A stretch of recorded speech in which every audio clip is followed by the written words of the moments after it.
Today I'm back on KLM and I'm checking out their new business class complete with a sliding door for extra privacy. I already liked KLM Business a lot, although I know there are those of you out there who don't particularly like it. Will this push it up a few more rungs, topping the list of my favorite business classes out there? Let's see. I'm headed from Stockholm to Johannesburg via Amsterdam, so we've got some nice early morning views and the 737 business service first, and then the main event, a daytime flight down to Joburg. This was a fun day of flying. Come along. All right, 5:30 in the morning, back at Arlanda.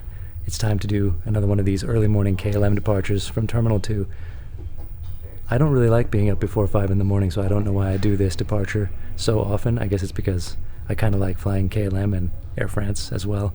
And often, this is the way to get to your connecting long-haul flight. Today, headed to Johannesburg via Amsterdam, of course, and in business class, thank God. Last time I did this, it was in premium economy. Actually, it's my most popular video to date on my channel. So I wonder how y'all will respond to business class. Maybe it's a bit more common to see these, and there aren't as many premium economy reviews out there. I think that's maybe partly why. But I hope you watch this one in the same way. Should be a cool one. One of the few options for flying down from Europe to Johannesburg and landing in the night, as opposed to overnight and landing in the morning. And I needed that for the schedule that I'm going to be doing in South Africa and Namibia after that for Flight Radar. So stay tuned for all the videos coming up.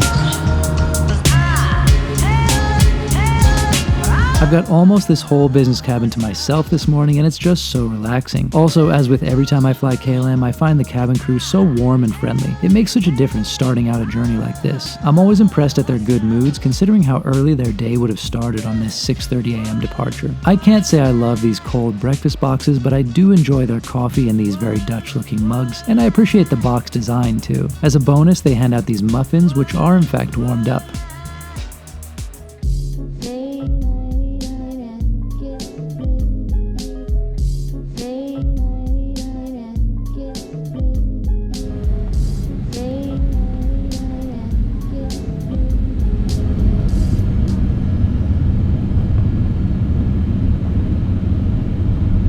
Lovely flight on KLM, just an amazing crew. They're often really nice, but this one was especially nice. And yeah, I'd take that any day, that level of service, even if the food was a little bit meh. And you know, it's not, that's how KLM is though. It's like basic food, super friendly service, reliably friendly. And I just love the whole aesthetic and the feel. And the 737 sunrise flight, beautiful. Anyway, gonna get over to past Schengen passport control. Go over to the lounge, I guess, and look for my flight to Johannesburg.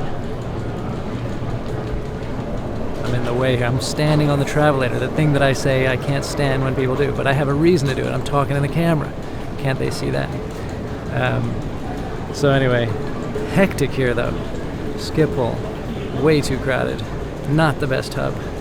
I've always thought it's better than many other European airports, but I don't know, every time I come here it feels even more crowded. So let's see what the passport control is like. At least I have the European passport and can go through electronic, you know, one of the electronic passport gates usually. Hope they're working. Let's do it.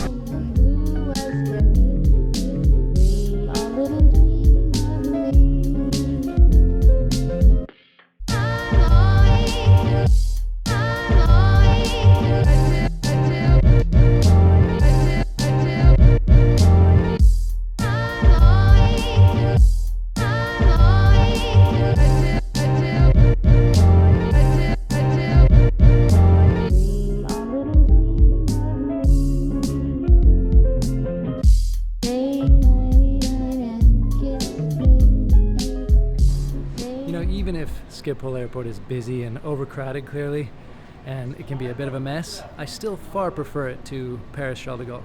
It just somehow has a much better feeling. I feel lighter here. At Charles de Gaulle, I feel like this sense of dread connecting there, like what's around the corner, what kind of horrible bottleneck or frustration is there. Whereas here it doesn't really hit me like that, even if it can be a little bit crowded and standing in queues for passport and everyone's a bit confused. So much better, if you ask me.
This seat is very comfortable and it has modern perks like wireless charging and USB-C. As you can see, there's good space to place all your electronics and to keep them charged, which is great.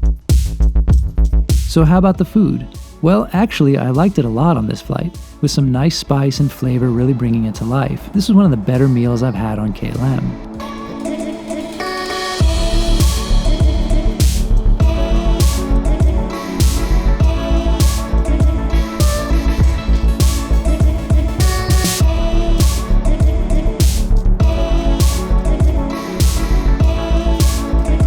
After that nice meal, I enjoy looking out as Africa appears below. That's the coast of Algeria. And check this out, the Sahara below, turning from beige to this incredible red. One of the coolest things I've seen from a plane, I have to say.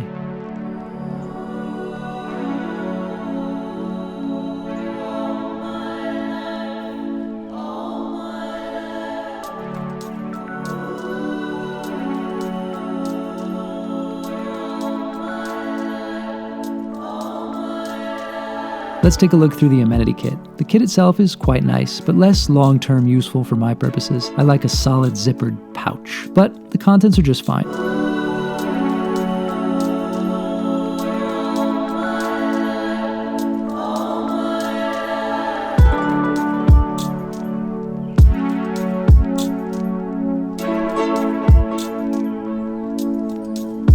I'm enjoying this flight very much, but there are a few things I think KLM could do better. First, the Wi-Fi costs €22 for the full flight, a price I can accept if it works well. However, it was almost non-functional for about half the flight. If you can't make it reliable, I think you need to price it lower accordingly. Then again, I don't know if this was a one-off or if it's always like this on the 777. Second, the IFE is okay, but they do that thing that irks me and that some airlines do for whatever reason. They pick some good TV shows, but then they only load 2 random episodes from it. It just defeats the purpose, if you ask me. Finally, KLM does not have individual air vents on the 777-300ER, and that's too bad because once you close the door, it gets a bit warm in there. That extra airflow would make all the difference, I think. Or at least the illusion of control, depending how you look at it. The door is really nice though. I like how it's kind of flexible, easy to pull across, and it clips in nicely. That bit of extra privacy is very welcome.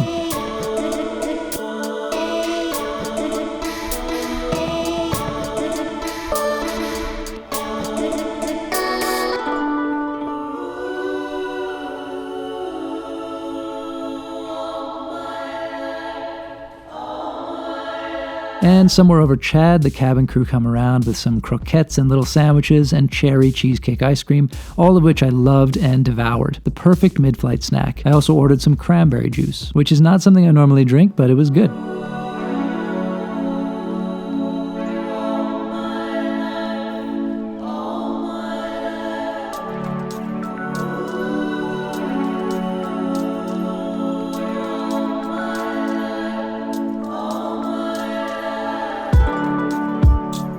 Alright, so let's get this seat flat and relax for a while.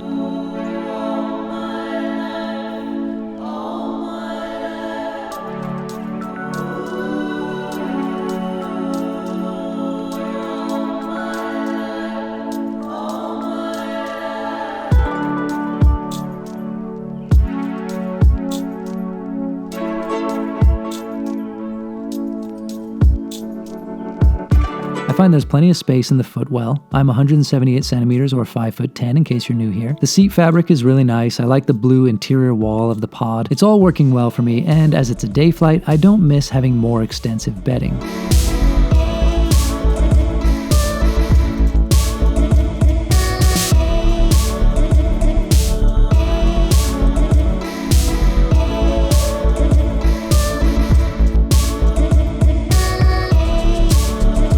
And here's the pre-arrival light meal, which I also enjoyed a lot. Great job with the food today, KLM. Maybe I was wrong to say you offer just average dining. Okay, oh my god, they're coming around with the houses. I'd almost forgotten about the Delft blue houses.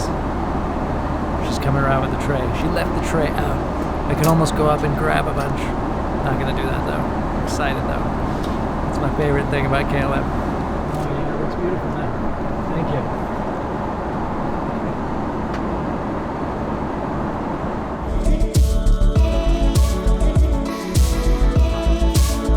And it's dark by the time we're descending into Joburg. What a great way to get to South Africa. Right after landing, I can get to bed and then be relatively fresh for the next day ahead.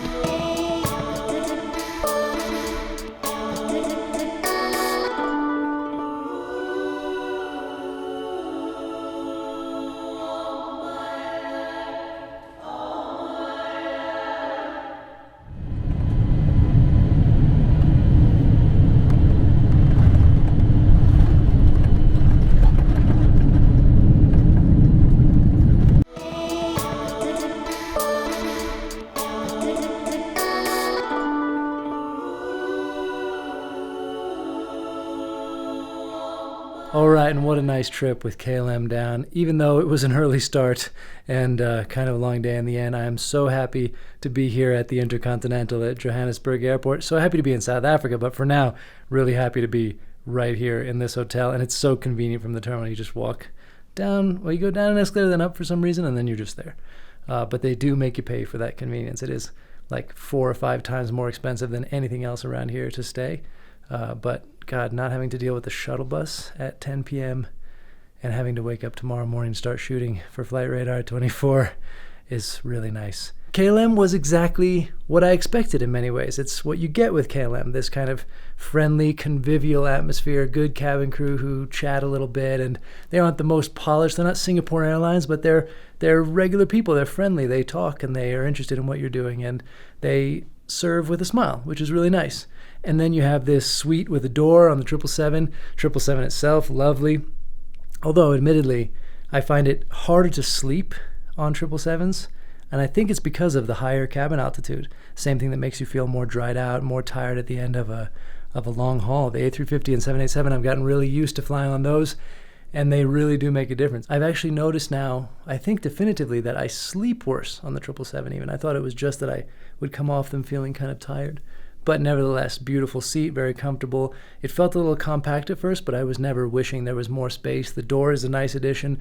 And, the Wi-Fi didn't work that well, but what are you going to do? The food was actually the biggest surprise of the day because I go into KLM flights not expecting super special food. I expect it to be okay, fine to mediocre. And I really liked all the food I ate today. Some of it was downright delicious, and everything was at least quite good. And that's a nice surprise because a lot of people are down on KLM for their food, and with good reason in the past. I've seen that it's not really up to the standard of sister airline Air France or many others on long-haul business, but today was really good. So overall, really happy with the trip. And now I'm going to pass out right here because I'm done filming. It does get exhausting, but super psyched to be back in Africa, back in South Africa. Tomorrow flying with Fed Air on the PC-12 and then flying Airlink up to Windhoek, Namibia. New country for me. Number 76, I think it'll be. So thanks for coming along, and I appreciate you. Stay safe, and see you next time.